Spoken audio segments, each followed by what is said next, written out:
그리고 모세가 하나님에게 그 십계명을 가져와서 이스라엘 백성이 전했습니다. 하나님께서 받아서 온 이 십계명을 이스라엘 백성들에게 전함으로 말미암아 하나님과 이스라엘 백성들 사이에 뭐가 이루어졌냐면 언약 관계가 이루어졌습니다. 나중에 여호수아가 또 그들 당당히 부릅니다. 그때는 뭐냐면 그 언약이 다시 갱신된 거예요. 오늘 지금 미스바에 하나님께서 사무엘을 통해서 다 이스라엘 백성들을 모여놓은 이유는 뭐냐면 지금 사무엘의 사역 중에서 가장 대표적인 사역이 뭐냐? 하나님 말씀을 가르치는 겁니다.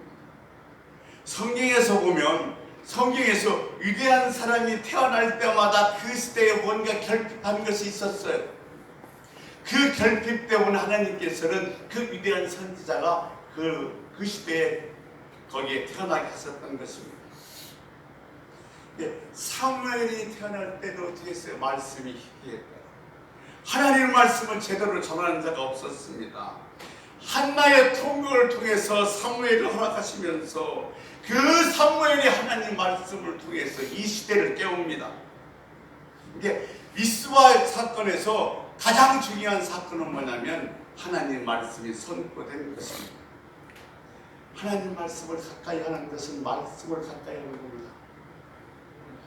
내가 하나님을 가까이 하고 있다는 증거는 뭐냐면 내가 지금 하나님 말씀을 가까이 하고 있다는 거예요.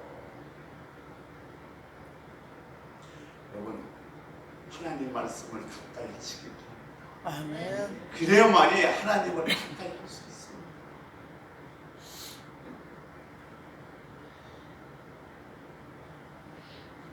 말씀에 여러분의 부흥이 있어서 말씀을 사모하면서 그 사모한 말씀의 은혜가 있어서 2021년도에는 정말로 말씀과 함께 하나님과 함께하는 한 해가 되시길 주의 이름으로 축원합니다. 아멘.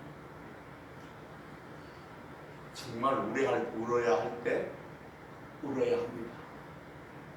울어야 할 때 울지 못하면 나중에 반드시 가슴을 치면서 후회할 큰 일이 생깁니다. 하나님이 너 울어라고 찔러줄 때 울 수 있어야 돼요, 여러분. 자, 목사님, 눈물이 안 나오는데 어떻게 울어요? 그러고 끝나면 안 돼요. 울 때, 울어야 할 때 울지 못하면 나중에 큰일 납니다. 제가 말씀을 준비할 때 뭐가 기준인가 하면 말씀을 준비하면서 내게서 눈물이 나왔는가, 이것이 기준입니다.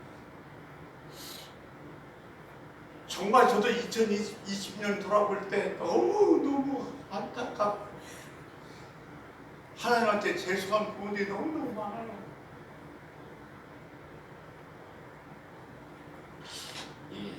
제가 설교 준비하면서 눈물을 많이 흘렸는데 저는 말씀을 전하면서도 자주 울었어요. 그러니까 울으면 인상이 써서 그날도 그런 얼굴도 그렇게 보이고 또 울고 훌쩍 빼내고 말씀을 제대로 전하지 못한다고 그래서 울지 마라 그래서 오랫동안 습관이 됐는데 요즘 잘 눈물이 안 나옵니다만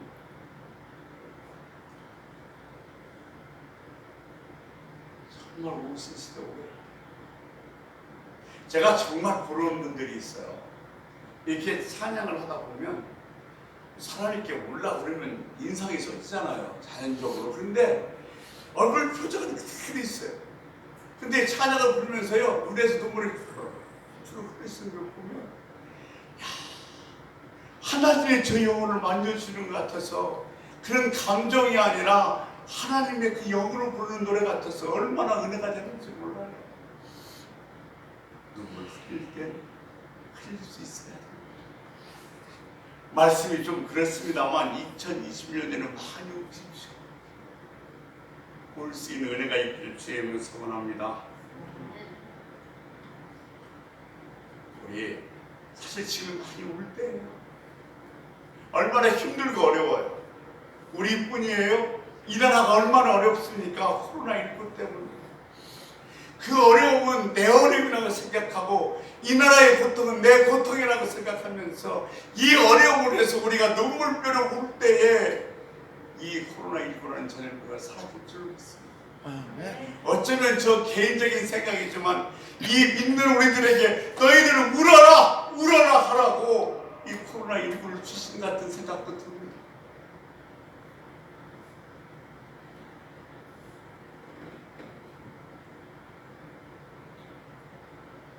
주님을 가까이 할 때 말씀을 가까이 하고 주님을 가까이 할 때 비로소 내가 낮아질 수가 있습니다.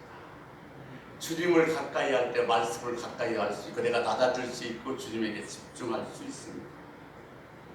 나보다 부족한 사람인데 어떻게 그 사람 앞에서 나를 낮출 수 있어요? 내가 잘못한 것이 없는데 어떻게 그 사람은 내가 잘못했다고 얘기해? 방법이 있어요. 길이 있습니다. 주님만 바라보면 할 수 있습니다. 사람 보고 못해요. 나보다 못한대요. 내가 그 사람에게 잘못한 게 없는데요. 어떻게 낮추고 어떻게 잘못했다고 얘기합니까? 그런데 주님만 바라보면 주님 바라보면 할 수 있단 말이에요. 우리 인간관계에도 먼저 주님 것도 바라보면 좋아합니다. 부부관계도 먼저 주님 것도 바라보면 문제와 어려움을 이겨낼 수 있어요. 사실은요, 자녀에게도 마찬가지거든요. 하나님 먼저, 주님 먼저 바라보지 않고 말을 하니까 관계가 틀어지고 어려워지는 거예요. 이제 우리 2021년도에서는 주님만 먼저 바라보고 주님만 먼저 생각하고 말할 수 있고 일어날 수 있는 여러분 되시기를 주의 이름으로 축원합니다. 기도하겠습니다. 주님, 2010년 돌이켜 생각해 보니까 주님과 너무도 가까워하지 못한 것 같습니다. 회개하지 못한 것이 너무 많이 있고 주님 먼저 바라보지 못하고 말하고 하는 것들이 너무 많이 행동한 것들이 너무 많이 있어서 주님과 친밀하지 못했던 용서하여 주시옵소서. 이제 어떤 상황 속에서 주님 먼저 바라봐서 주님과 친밀한 관계를 유지하는 우리가 되게 하여 주옵소서. 아멘. 예수님의 이름으로 기도 올려옵나이다.